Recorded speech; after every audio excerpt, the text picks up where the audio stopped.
Pode paisay Alefa Saida.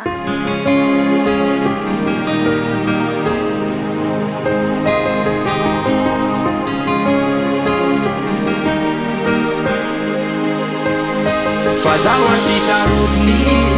la efan'olo ka fazenao fa ny fonao manatokony manome anao zay sahazanao mamarina ne fa za sakaiza mitapify miandry ny anjaratandify miandry ny todianao hijery anao fa saingindrisy sy tazanao akory angamba masoko mijery mba mipitrapitra miantso anao mangata maso anao azafa mba mitody kely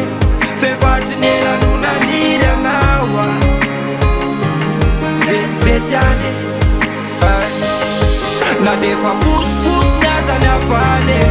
de tsy ho sarotorotony am'zany na defa potipoty miazany afany de tsy ho sarotorotony am'zany raha to manaiky anao raha to manaiky anao de oeto aty fa hosoloko vaovao be raha to manaiky anao raha to manaiky anao de oeto aty fa hosoloko vaovao be vaovao be fitiavana vaovao be vaovao be fitiavana vaovao be zano tianao kanefa nisy tolalo zangambano adala sy mitady aretiko omeo anjara kely za fa tsy mitombo tompone zay mba fonao ana de hoe fity sombotsombone marina ne zane fa ifariko zay omenao ataoko tony volamena malala miandra zay hanekenao voiko anao foko mitanatana ira de mitoera fa omeko anao foko ataonao fonena na razana tritoloko na ko hoe torovana fa napizali na defa potipoty miazany afany de tsy ho sarotorotony am'zany na defa potipoty miazany afany de tsy ho sarotorotony am'zany raha to manaiky anao raha to manaiky anao de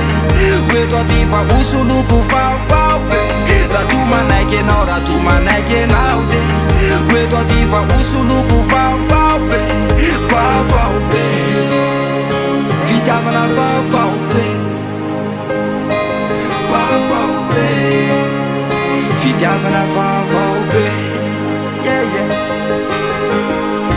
sy tazanao akory angamba masoko mijery mba mipitrapitra miantso anao mangata maso anao azafa mba mitody kely fefatry ny elano nanina defa potipoty miazany afany de tsy ho sarotorotony am'zany na defa potipoty miazany afany